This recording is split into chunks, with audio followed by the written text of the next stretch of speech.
73 साल के नरेंद्र मोदी दिल्ली से झारखंड होते हुए बंगाल पहुंच चुके हैं। पश्चिम बंगाल में इस वक्त प्रधानमंत्री आराम बाग में हैं, जहां वो 7,200 करोड़ से ज्यादा की परियोजनाओं का शुभारंभ करने जा रहे हैं। इसके बाद कल प्रधानमंत्री मोदी कृष्णानगर भी जाएंगे, जहां 15,000 करोड़ की सौगात देंगे। इसके बाद फिर 6 मार्च को वो दोबारा बंगाल आएंगे। तब वो संदेश खाली की पीड़ित महिलाओं से मुलाकात करेंगे, उनके दर्द को महसूस करेंगे।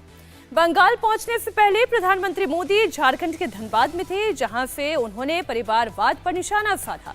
भले ही उनके निशाने पर कांग्रेस और जेएमएम थी, लेकिन परिवारवाद के नाम के जरिए वो दीदी और उनके भतीजे अभिषेक बनर्जी को भी टारगेट पर ले रहे थे। जेएमएम और कांग्रेस ने आदिवासियों को सिर्फ और सिर्फ वोट बैंक ही समझा है। झारखंड में इतने जनजातीय परिवार हैं, इतने प्रतिभाशाली नौजवान हैं, ये लोग उनको कभी आगे नहीं बढ़ाएंगे।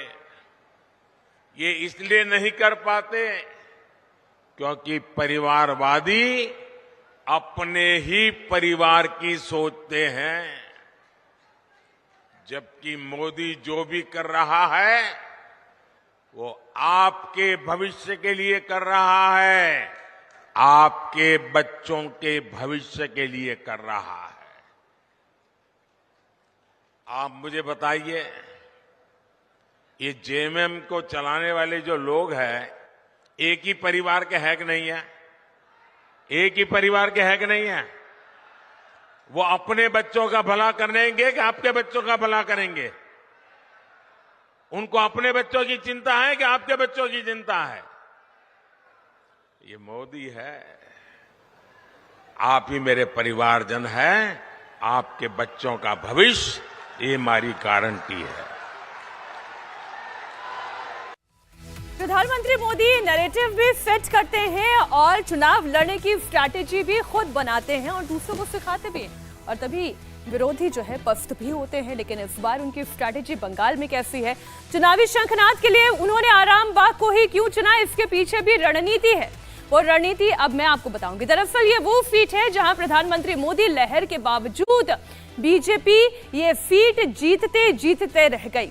पिछले चुनाव में सिर्फ 1,142 वोटों से बीजेपी की हार हुई थी। जी हां, सिर्फ इतने से वोटों से 1,142 वोटों से बीजेपी हारी थी। साल 2014 में टीएमसी को जहां 55.7% वोट मिला था, तब बीजेपी को महज 11.8% वोट मिला था। बीजेपी तीसरे नंबर की पार्टी थी। ये साल 2014 की बात है। दोनों के बीच 43.9% का फासला था। लेकिन साल 2009 में पिक्चर बदली। बीजेपी को जबरदस्त फायदा मिला। बीजेपी का स्थान देखिए, टीएमसी को जहां 44.8% वोट मिला, तो बीजेपी को करीब करीब उतना ही वोट शेयर मिला, 44.7%। फासला बहुत ही कम, 0.1% का। 1,142 वोट से बीजेपी की हार हुई। इसलिए इस बार मोदी ने आराम बाग दौरे से ही पश्चिम बंगाल की शुरुआत की, और इस मैप को किस तरीके से बदला जाएगा, ये कोशिश प्रधानमंत्री मोदी आज यहां से क्या बोलते हैं, क्या संकेत देते हैं, उसमें समझ में आएगा। पीएम मोदी आराम बाग के दौरे से एक साथ कई सीटों को टारगेट कर रहे हैं।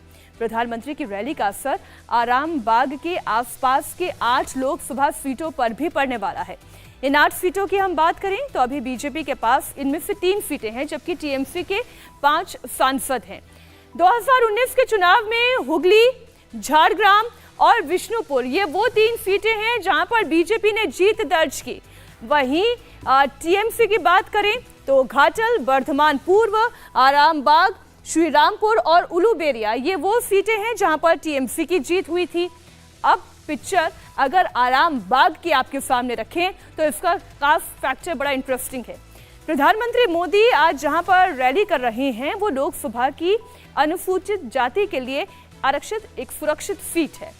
टीएमसी की अपरूपा पोद्दार उर्फ आफरीन अली, जी हां, अपरूपा पोद्दार उर्फ आफरीन अली 2 बार इस सीट से सांसद रही हैं।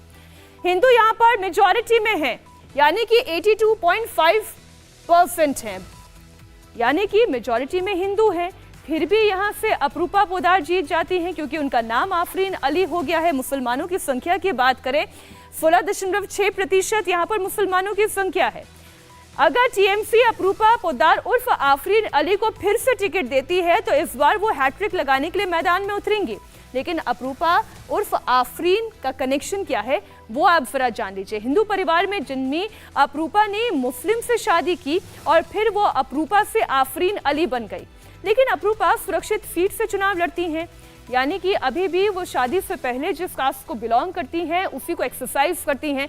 बीजेपी ने जब इस बात पर एतराज जताया और इसकी शिकायत की तो उन्होंने जवाब दिया कि मैंने सिर्फ अपना नाम बदला है, जाति नहीं बदली है। बंगाल में लोकसभा की चूंकि 42 सीटें हैं और पिछली बार बीजेपी 18 सीटें जीती थी और ममता बनर्जी की पार्टी को 22 सीटें मिली थी।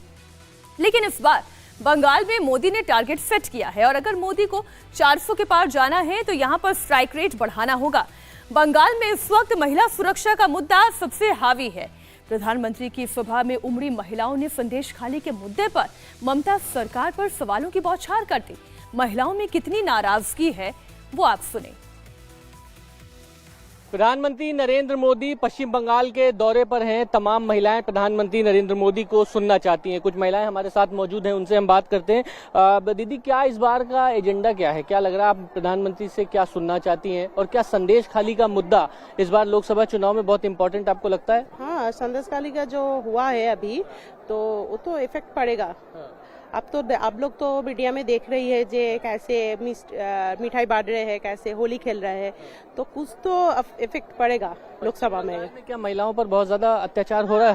हर जगह में अत्याचार हो रहा है। अभी पश्चिम बंगाल में महिला अभी जाग उठा है जे इस बार ममता जी को हटाना है। तो ममता जी अब क्या करे वो तो मालूम ही है। लोकसभा चुनाव में क्या लगता है आपको? बीजेपी अभी 35 तो सीट आएगा लोकसभा में। मोदी जी तो इस बारे में तो बोलेगा अभी आज आके। तो दो तो कृष्णनगर में बारासात में तो सभा होगा फिर मोदी जी का, तो मोदी जी बोलेगा इस बार 35 सीट आएगा लोकसभा में। पीएम को सुनने आई है? हाँ। क्या लग रहा है इस बार लोकसभा चुनाव में क्या होने वाला है? बदल मोदी या ममता? इस बार मोदी। क्यों? अच्छा लगता है मोदी, बहुत अच्छा लगता है। मतलब उसके सोच विचार सब अच्छे हैं। आप यूथ हो, हाँ। महिलाओं में इस बार इशू क्या है पश्चिम बंगाल में? सब डरते हैं, इशू तो यही है, सब डरते हैं। किससे? मतलब टीएमसी के जो नेता है ना उन लोगों से बहुत डरते हैं। वो लोग बहुत मतलब परेशान करके रखे, सब लोग मारपीट करते हैं, घर जला देते हैं, ऐसे अत्याचार करते हैं। उनके पार्टी के सब गुंडे हैं ना, सब गुंडे हैं एकदम। सबको एक जानना पड़ेगा कि महिला को जो सुरक्षित नहीं देना चाहता है, नहीं देना है, जो नहीं दे रहा है वो कि हमारा जो स्टेट वेस्ट बंगाल का जो मिनिस्टर है सीएम, वो एक महिला है। लेकिन इधर यहाँ पे महिला का कोई सुरक्षित नहीं है। इसलिए सुरक्षित होने वाला एक ही है, एक ही छतरा है, वो है नरेंद्र मोदी और ये BJP Bharatiya Janata party waste Bengal पे ये लोकसभा पे 35 से ज्यादा सीट लेने वाला है और इस बार 400 सीट लेने वाला है। भारतीय जनता पार्टी सबसे उच्च, सबसे ऊपर रहेगा। मोदी जी के साथ हम सुनना चाहते हैं वो महिला को सुरक्षा को लिए कुछ बोलना चाहिए, या तो सुरक्षा नहीं आए सिर्फ संदेश खाली में नहीं, बहुत जगह में ही ऐसा हो रहा है। जो हम लोग पुलिस को बोलने जाते हैं तो वो लोग हम लोगों से एफआईआर नहीं लेता है, बोलता है ठीक है हम कर देंगे, फिर करते नहीं है। जो लोकल लोग होता है ना नेता, वो लोगों के पास भेज देता है, वो तो ठीक नहीं है। आलमबाग में रैली के बाद प्रधानमंत्री आज बंगाल में ही रुकेंगे। कल पश्चिम बंगाल के कृष्णानगर में वो रैली करने वाले हैं और राज्य को विकास की सौगात देने वाले हैं। कृष्णानगर सीट से टीएमसी की महुआ मोइत्रा सांसद थी, जिनकी सदस्यता कैश फॉर क्वेरी मामले में रद्द हो चुकी है। बीजेपी की कोशिश है कि इस सीट को इस बार किसी भी हाल में जीतना है। 2014 के चुनाव की बात करें तो बीजेपी को इस सीट पर 26.6% वोट मिले थे, जबकि 2019 में वोट शेयर बढ़कर 40.6% पर आ गया। इस बार पार्टी को उम्मीद है कि यहां कमल खिलेगा और राज्य में पार्टी पिछली बार से ज्यादा सीट जीतेगी। कृष्णानगर सीट से प्रधानमंत्री एक तीर से कई निशाने साधेंगे। इस इलाके से सटी लोकसभा की 5 सीटें हैं, जिसमें 3 पर टीएमसी का कब्जा है, जबकि 1 पर कांग्रेस, वहीं बीजेपी के पास भी 1 सीट है। प्रधानमंत्री उन सीट को चुन चुन कर टारगेट कर रही है जहां पार्टी कमजोर है और पिछले चुनाव में उसे सफलता नहीं मिली थी। कृष्णानगर, मुर्शिदाबाद, बेलापुर, साथ ही टीएमसी के यहां से सांसद है। बहरामपुर से कांग्रेस के अधीर रंजन चौधरी सांसद हैं। राणाघाट से जो राणाघाट सीट है वो इस वक्त बीजेपी के पास है। बात झारखंड की भी करेंगे, जहां धनबाद से आज प्रधानमंत्री ने राज्य को 35,700 करोड़ रुपए से ज्यादा की सौगात दी। झारखंड का दौरा करने से पहले प्रधानमंत्री झारखंड जीत के खिलाड़ी तय करके आए हैं। देर रात तक चली सीसी की बैठक में उम्मीदवारों के नाम तय किए गए हैं। 14 में से 4 सीटों के कैंडिडेट पर प्रधानमंत्री मोदी मुहर लगा चुके हैं और इनमें से 1 सीट देश के मौजूदा कृषि मंत्री अर्जुन मुंडा की है, जो खूंटी से चुनाव लड़ेंगे। विपक्षी दलों के नाक में दम करने वाले और तृणमूल सांसद महुआ मोइत्रा के निलंबन की स्क्रिप्ट लिखने वाले निशिकांत दुबे गोड्डा से चुनाव लड़ेंगे। 2 बार के सांसद रहे सुनील कुमार सिंह को पार्टी ने एक बार फिर से चतरा से टिकट दिया है। मोदी सरकार में शिक्षा राज्य मंत्री का पदभार संभालने वाली अन्नपूर्णा देवी को कोडरमा से टिकट दिए जाने की खबर है। धनबाद की एक रैली से मोदी ने 14 में से 6 सीटों पर अपना कनेक्ट बनाया है। धनबाद, गिरिडीह सीट, कोडरमा, हजारीबाग और चतरा, इनमें से दुमका पर भी प्रधानमंत्री ने अपनी मैसेजिंग की है। दुमका, जो कि सोरेन परिवार का घर भी है और गढ़ भी है, वहां तक मोदी की हुंकार पहुंची है। मोदी ने कहा, जेएमएम का मतलब है जमकर खाओ और जो लूटा है वो लौटाना पड़ेगा। यहां से प्रधानमंत्री ने एक बड़ी मैसेजिंग की।